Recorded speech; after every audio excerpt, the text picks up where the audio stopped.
मेरे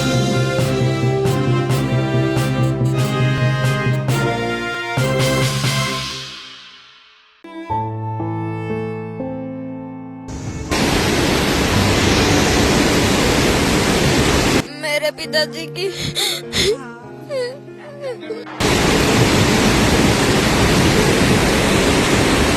और वहाँ पे 3 लोग दफन हो गए। जैसे तैसे करके हमने अपने आप को बचाया। माता होते हैं ना।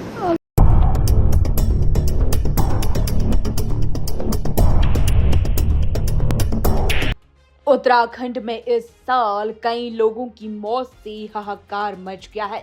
दरअसल बता दें कि उत्तराखंड में बारिश तबाही बनकर बरस रही है।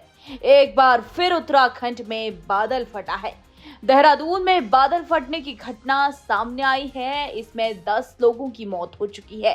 कई लोग अभी भी लापता बताए जा रहे हैं। इनमें 6 मृत लोग प्रेमनगर अस्पताल परवल क्षेत्र से लाए गए हैं। सहस्त्रधारा से भी बहकर 3 मृत कोरोनेशन अस्पताल में रखे गए हैं और एक की मौत नया गांव क्षेत्र में हुई है। जानकारी के लिए बता दें कि सहस्त्रधारा क्षेत्र में देर रात बादल फटने से बड़े पैमाने पर नुकसान की सूचना है। स्थानीय जनप्रतिनिधियों के मुताबिक मुख्य बाजार में मलबा आने से 2 से 3 बड़े होटल और कई दुकानें क्षतिग्रस्त हो गई हैं।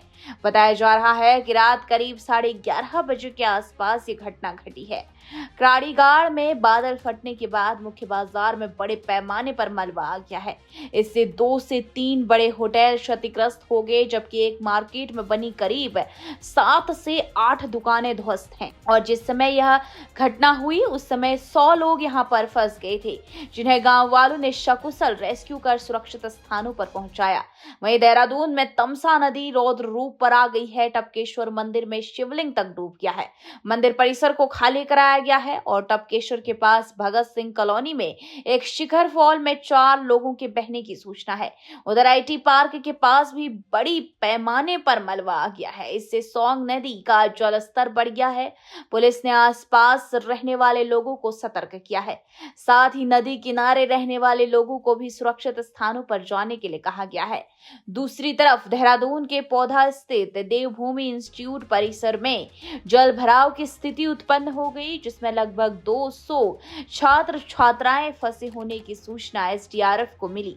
जल भराव के बीच टीम ने अत्यंत सूझबूझ एवं तत्परता से कार्य करते हुए सभी 200 छात्रों को सुरक्षित बाहर निकालकर सुरक्षित स्थानों तक पहुंचाया। वहीं इस बीच एक दर्दनाक तस्वीर भी सामने आई, जिन्हें देखकर आपकी रूह कांप जाएगी। जी हां, सेलाकुई से ये मामला सामने आया है, जहां पर आसन नदी में एक व्यक्ति बह गया। तेज धारा के बीच किसी तरह झाड़ियों को पकड़कर अपनी जान बचाने की कोशिश करता रहा और मदद के लिए पुकारता रहा। सूचना मिलते ही स्थानीय लोग मौके पर पहुंचे और रेस्क्यू चलाकर उसे सुरक्षित किया। वहीं मौसम विभाग की ओर से भी देहरादून जिले में भारी से भारी बारिश, गर्जन और आकाशीय बिजली गिरने की संभावनाएं हैं। इसके चलते जिला प्रशासन ने रेड अलर्ट जारी किया है। देर रात राजधानी देहरादून के सहस्त्रधारा में बादल फटने से तबाही मची, तो इसे देखते हुए दून में सभी स्कूलों को बंद रखने के आदेश दे दिए गए हैं। वहीं प्रधानमंत्री नरेंद्र मोदी एवं केंद्रीय गृह मंत्री अमित शाह ने दूरभाष पर मुख्यमंत्री पुष्कर सिंह धामी से देहरादून में आई आपदा की जानकारी ली। उन्होंने प्रदेश को हर संभव सहयोग का आश्वासन दिया है और कहा कि केंद्र सरकार आपदा की इस घड़ी में उत्तराखंड के साथ मजबूती के साथ खड़ी है। मुख्यमंत्री धामी ने भी प्रधानमंत्री एवं गृह मंत्री का आभार व्यक्त करते हुए उनके मार्गदर्शन और सहयोग से राज्य में राहत कार्य और तेजी से संचालित करने के लिए आदेश दिए। मुख्यमंत्री ने बताया कि प्रभावित क्षेत्रों में प्रशासनिक मशीनरी पूरी तरीके से तत्परता से सक्रिय है और बचाव एवं राहत कार्य युद्ध स्तर पर है। और मुख्यमंत्री धामी ने देहरादून के प्रभावित क्षेत्रों का खुद स्थलीय निरीक्षण किया है। इस अवसर पर स्थानीय विधायक एवं वरिष्ठ अधिकारी उनके साथ उपस्थित रहे। मुख्यमंत्री ने अधिकारियों को निर्देश दिए हैं कि किसी भी प्रभावित परिवार को असुविधा न हो और राहत सामग्री, सुरक्षित ठहराव, भोजन, पानी एवं स्वास्थ्य सुविधाएं तुरंत उपलब्ध कराई जाए। वहीं धामी ने कहा कि प्रदेश सरकार हर प्रभावित परिवार के साथ खड़ी है। प्रशासन पहले से ही अलर्ट मोड पर है और एनडीआरएफ और एसडीआरएफ, पुलिस व प्रशासन लगातार ये सक्रिय है। जो है बहुत ज्यादा बारिश हुई है। बारिश के कारण जो है घर के चारों तरफ ही समझ लो चारों तरफ ही बादल फटे हैं, जिससे जो है रात को बच्चे जो है मंदिर में गए हैं, मंदिर के धर्मशाला में रहे हैं। और इनके सामने एक नजारा हुआ है, जो रात को जब बिजली चमकी तो इन्होंने सामने घर के सामने बादल फटते हुए देखा है। उससे जो है बच्चे डर गए थे। मैं ड्यूटी पे था, तो फिर उसके बाद बच्चे उठ के फिर मंदिर में भाग गए थे। फिर पूरी रात वहीं रहे। सुबह जाके जब नजारा देखा तो वो बहुत ज्यादा दहशत मन में बैठी हुई है। तो अभी जो है बच्चों को रायपुर में कोई रिलेटिव हैं, जो रिश्तेदार हैं, बच्चों को फिलहाल वहाँ भेज रहा हूँ। तो हम खाना पीना खा के सोए थे, 2 बंदे थे हम। उसमें से वो जो शेफ थे मैन, वो चले गए या मुझे कुछ पता नहीं है। तो अभी ढूंढा तो सर्च किया तो नहीं मिल रहे।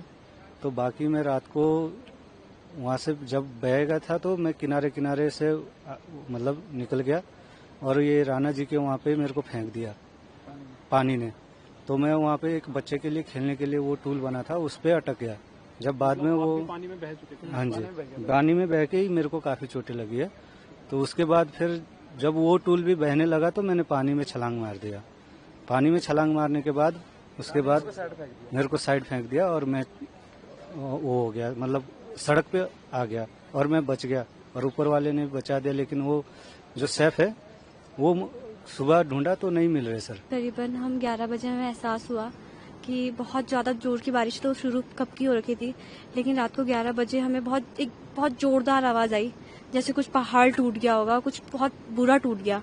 तो मेरे पापा एकदम से बाहर गए देखने, तो पता चला हमारा पुल टूट चुका है और वहाँ बहुत तेज पानी आ रहा था, बहुत तेज। फिर हम वहाँ से भागे गाँव की तरफ को, रात भर वहीं रहे। फिर रात को सुबह तक हमें लगा कि नहीं सब कुछ सही हो जाएगा, लेकिन आधी रात को एक और बहुत तूफानी बारिश हुई और बहुत जोर की आवाज़ें शुरू हो गई। फिर हमें पता चला कि हमारे घर तक पानी आ गया और फिर सुबह सुबह में पता चला कि हमारा घर ही बह गया। अभी आपने क्या कल रात्रि को जो तेज बारिश हुई है उससे हमारे यहाँ की सभी नदियाँ उफान पर हैं और कई जगह बादल फटा है। करीब 25-30 स्थानों पर सड़क पूरी तरह से बह गई है। घरों को बहुत नुकसान हुआ है, सरकारी संपत्तियों को नुकसान हुआ है और पूरा जनजीवन अभी अस्त व्यस्त है। उसको सामान्य करने के लिए सभी प्रयास किए जा रहे हैं। बहुत सारे संपर्क मार्ग कट गए हैं। अभी नदियों का जो जल स्तर है वो भी काफी बढ़ा हुआ है। पुल भी खतरे की जद में, आप देख रहे होंगे। ये हमारा सोंग और बांदल 2 नदियां यहाँ पर मिलती हैं, तो उस पुल को भी खतरा हो गया है।